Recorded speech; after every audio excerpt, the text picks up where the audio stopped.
Halo, saya Muhammad Iza Hardianto, NPM 1710 63 11 50 118. Perkenalkan, nama saya Muhammad Reza Falevi dengan NPM 1710 63 11 50 122. Halo, nama saya Muhammad Rizky Mustafa, NPM 1710 63 11 50 123. Halo, perkenalkan nama saya Noval Kafi Muslim, NPM 1710 63 11 50 127.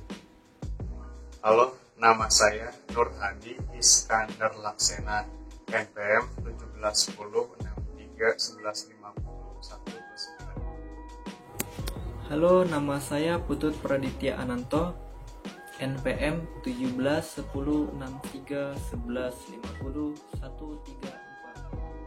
Perkenalkan, nama saya Rangga Putra Prasetya dengan NPM 1710 63 11 50 137. Assalamualaikum warahmatullahi wabarakatuh. Saya Muhammad Iza Hardianto. Di sini saya akan memaparkan beberapa materi metal form, yaitu pembahasan pertama ada teori dasar yang membahas pengenalan dasar metal form. Yang kedua ada material metal form, isinya membahas struktur material properties, proses pembuatan dan proses pengujian. Yang ketiga ada aplikasi, yaitu membahas aplikasi penggunaan metal form itu sendiri. Yang keempat ada sumber referensi. Kami menggunakan sumber referensi yang berasal dari sebuah jurnal. Oke, selanjutnya kita akan bahas teori dasar. Nah, pertama kita akan membahas pengertiannya terlebih dahulu. Metal form adalah suatu material dengan kepadatan yang rendah, memiliki struktur yang ringan, penyerapan energi yang bagus, dan manajemen thermal yang bagus. Pada saat ini, metal form yang paling komersial adalah aluminium dan nikel. Metal form dapat dibuat dari logam magnesium, timbal, zinc, tembaga, titanium, paduan CuSN atau bronze. Lalu metal form dapat didaur ulang dan tidak beracun. Penjelasan lain busa logam atau metal form adalah struktur seluler yang terdiri dari logam padat dengan pori-pori yang terdiri dari sebagian volume. Busa logam atau metal form biasanya mempertahankan beberapa sifat fisik bahan dasarnya. Busa yang terbuat dari logam non-flammable tetap tidak akan mudah terbakar dan umumnya dapat didaur ulang sebagai bahan dasar. Terima kasih, selanjutnya akan dilanjut oleh teman saya.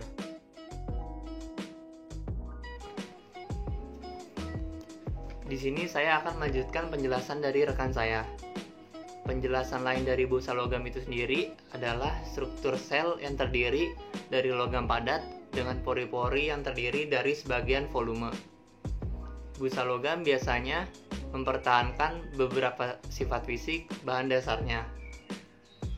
Busa yang terbuat dari logam non-flammable tetap tidak akan mudah terbakar dan umumnya dapat didaur ulang sebagai bahan dasar. Biasanya ciri khas dari busa logam itu sendiri yaitu hanya 5-25% volume yang merupakan logam tidak mulia. Selanjutnya ada karakteristik dari metal form, yaitu tidak mudah terbakar dan sangat ringan. Sangat ringan yang dimaksud adalah dari struktur dan pori-pori metal form itu sendiri, dan dapat menyerap energi dengan baik. Metal form sendiri memiliki porositas 75-95%. Porositas yang dimaksud adalah ukuran dari ruang kosong di antara material yang merupakan fraksi dari volume ruang kosong terhadap total volume busa logam itu sendiri. Lalu memiliki sifat mekanik yang baik dan pengantar panas yang baik. Metal form juga tahan terhadap abrasi dan dapat didaur ulang. Jadi bahan dari metal form ini ramah lingkungan.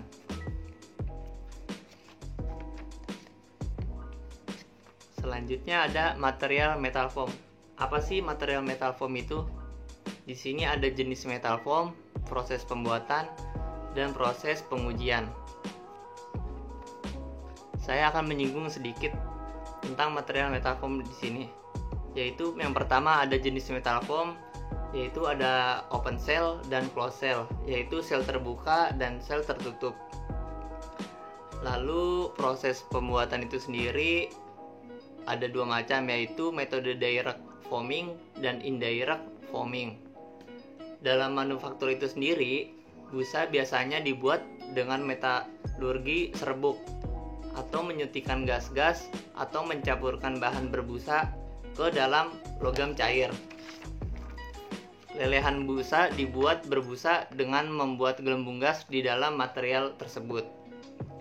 Lalu untuk proses pengujian di sini ada fraktur spesimen dan kompresi busa logam. Untuk lebih lengkapnya, rekan saya akan melanjutkan presentasi tersebut. Metal foam dibagi menjadi dua. Yang pertama adalah open cell metal foam. Pada jenis open cell, pori-pori yang di dalamnya saling berhubungan seperti jaring, berhubungan satu sama lainnya. Yang kedua adalah closed cell metal foam.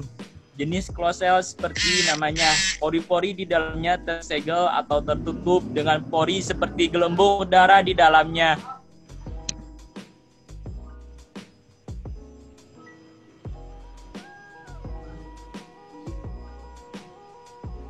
Contoh open cell metal foam adalah polyurethane. Open cell metal foam ini memiliki struktur yang fleksibel. Biasanya dalam aplikasi open cell metal foam ini digunakan untuk heat exchanger. Struktur gambarnya seperti di bawah, yang dimana seperti terlihat berhubungan satu sama lain. Closed cell metal foam memiliki struktur yang lebih kaku dari open cell metal foam. Pada aplikasi, biasanya closed cell metal foam digunakan untuk helm sepeda yang bertujuan untuk menahan tegangan yang terjadi, seperti terlihat pada gambar struktur di bawahnya, yang terlihat seperti gelembung.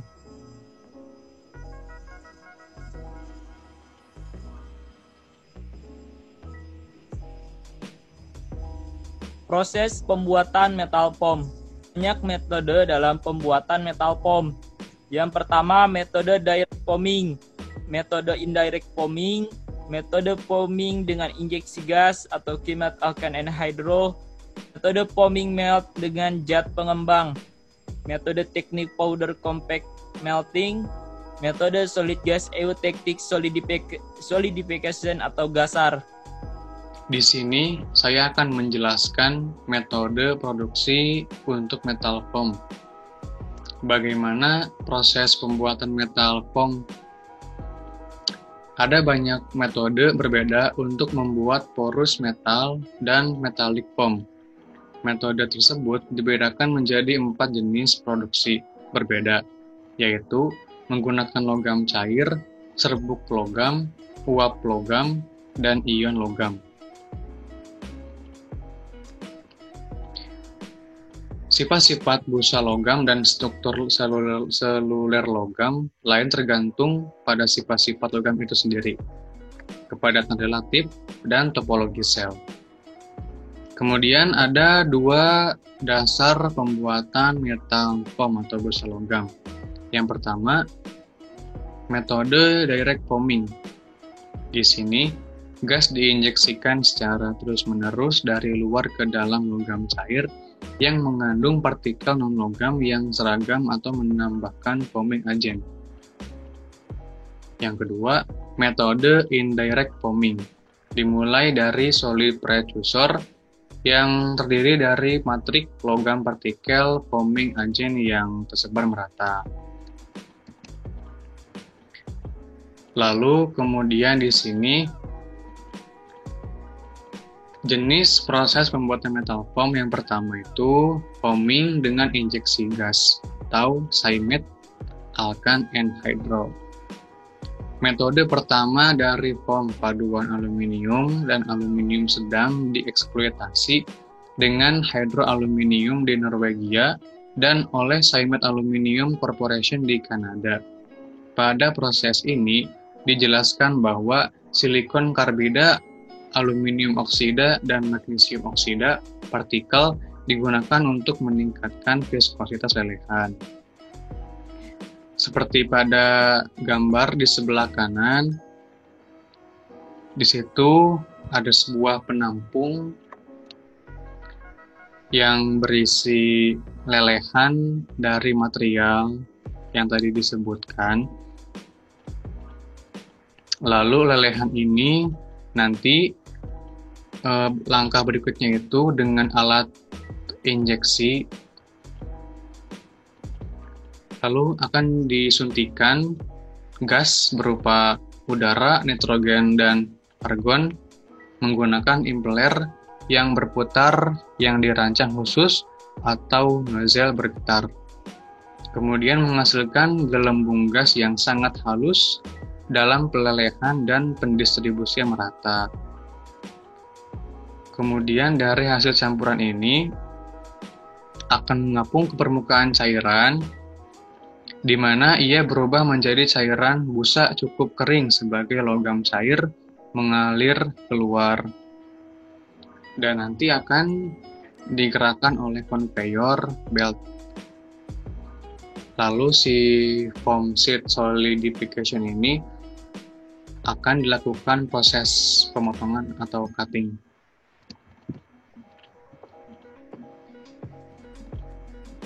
Kemudian di sini terlihat ada hasil dari micrograph optik dari produksi Cymet foam dengan metode injeksi gas. Untuk gambar yang sebelah kiri, struktur selnya itu dengan kerapatan sekitar 0,3 gram per cm kubik. Untuk gambar sebelah kanan, permukaan foam atau itu kerapatan sekitar 0,05 gram per cm kubik.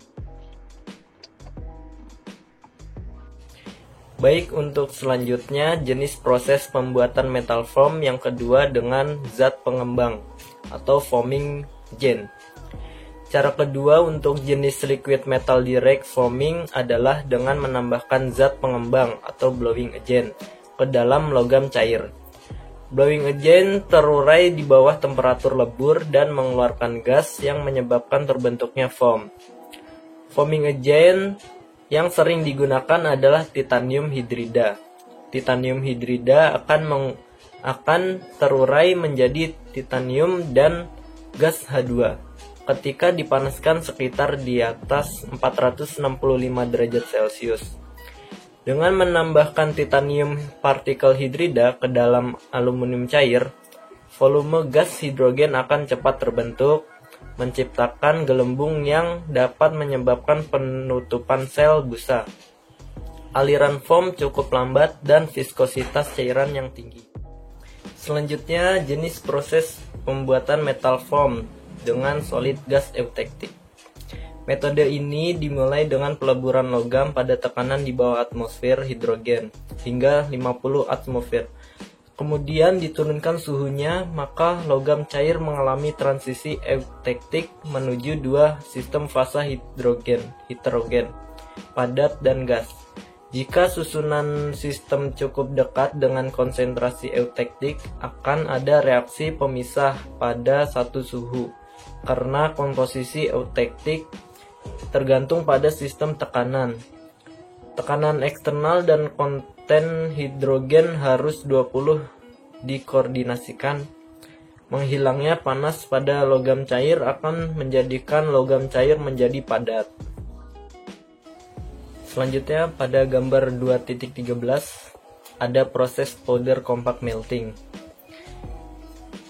Yang pertama ada bahan awal yaitu metal powder foaming agent. Di situ pertama di pencampuran bubuk, lalu dipadatkan, lalu precursor material formable metal, ada working, cutting, foaming. Final product yaitu metal foam. Baik, selanjutnya ini ada jenis proses pembuatan metal foam dengan teknik powder compact melting atau biasa disebut dengan metalurgi serbuk. Nah, metode ini telah dikembangkan di Fraunhofer Institute Bremen di Jerman ya. Nah, kenapa metode ini disebut juga metalurgi serbuk? Karena bahan awalnya adalah terbuat dari serbuk logam. Nah, walaupun terbentuknya foam berlangsung dalam keadaan cair, proses produksi ini dimulai dengan mencampur serbuk logam murni atau serbuk paduan dengan blowing 22 agent. Nah, setelah campuran itu dipadatkan untuk menghasilkan produk yang padat atau bahan setengah jadi. Pada prinsipnya, pemadatan dapat dilakukan dengan berbagai teknik yang memastikan blowing agent tertanam ke dalam matrik logam tanpa sisa porositas terbuka. Nah, selanjutnya ini ada gambar 2.15 yaitu penampang foam dengan powder compact melting. Nah, yang di kanan ini ada proses powder compact melting pada gambar 2.13 yang dimana kita urutkan dengan material awal yaitu serbuk besi murni dan dicampur metal powder foaming agent, kemudian di mixing atau dicampurkan. Nah, setelah proses pencampuran kan jadi bahan padat yang setengah jadi. Nah, kemudian ada setelah bahan setengah jadi ada proses pengerjaan, terus proses cutting dan proses forming. Dan final produknya adalah metal foam seperti ada di gambar ini. Nah, baik, selanjutnya kita masuk ke slide berikutnya. Di sini ada proses pengujian fracture testing of DCT specimen of metal foam. Nah, jadi di sini adalah proses pengujian uji tarik dari metal foam sendiri, dan berikut ada videonya. Mari kita saksikan.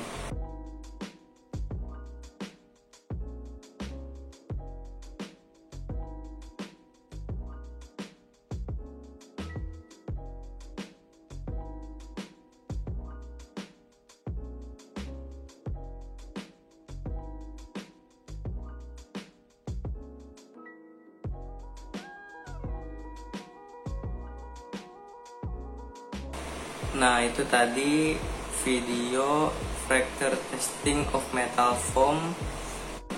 Berikutnya ada proses pengujian juga dengan compression testing of CuZn metal foam. Mari kita simak video proses pengujiannya.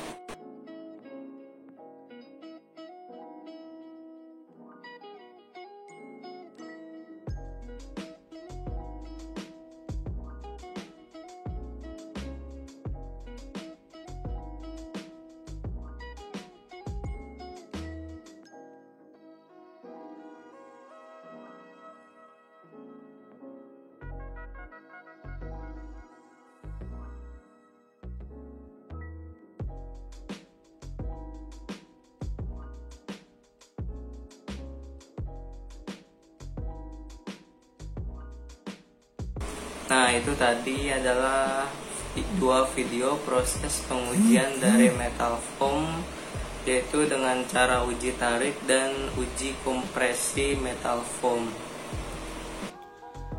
Ya, di sini saya akan menjelaskan tentang aplikasi metal foam. Yang pertama itu ada penyerapan getaran pada bracket pipa.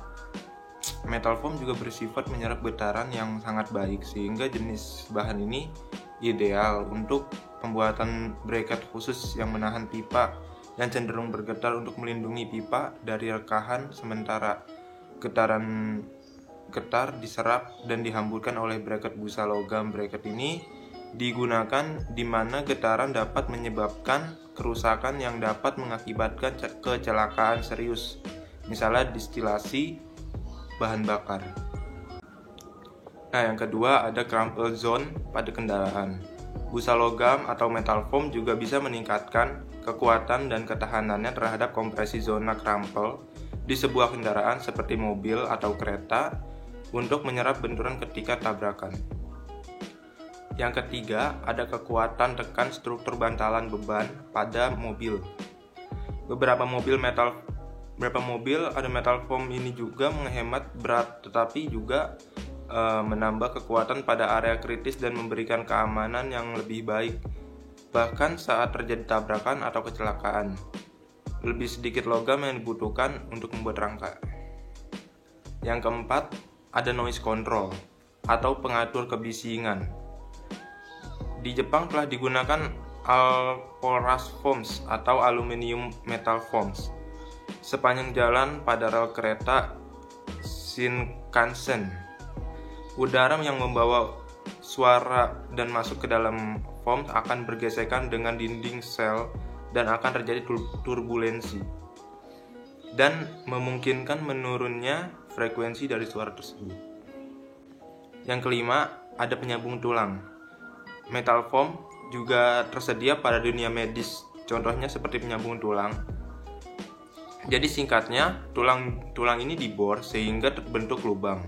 Kemudian metal foam tersebut dimasukkan ke dalam tulang sehingga nantinya tulang akan tumbuh menuju logam tersebut, membentuk sambungan yang permanen.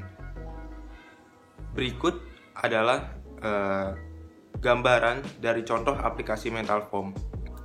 Yang pertama, ada struktur pada mobil. Yang kedua, ada penyerapan getaran pada bracket pipa. Yang ketiga, ada contoh noise control pada jalan kereta. Yang keempat, ada penyambung tulang dalam dunia medis. Yang kelima, ada crumple zone pada kereta. Selanjutnya, ada sumber referensi yang telah kita cari. Yang pertama, ada manufaktur characteristic and application of cellular metal and metal foam dari John Benhart. Yang kedua ada e-book metal foam design booksubscribe.com or slide metal foam. Yang ketiga ada www.metalfoam.net slide journals 00.html. Yang keempat ada metal foam paper facemo.com. Yang kelima ada Wikipedia. Yang keenam, ada sumber dari YouTube. Sekian presentasi dari kelompok kami. Kurang lebihnya mohon maaf. Terima kasih telah menyaksikan. Wassalamualaikum warahmatullahi wabarakatuh.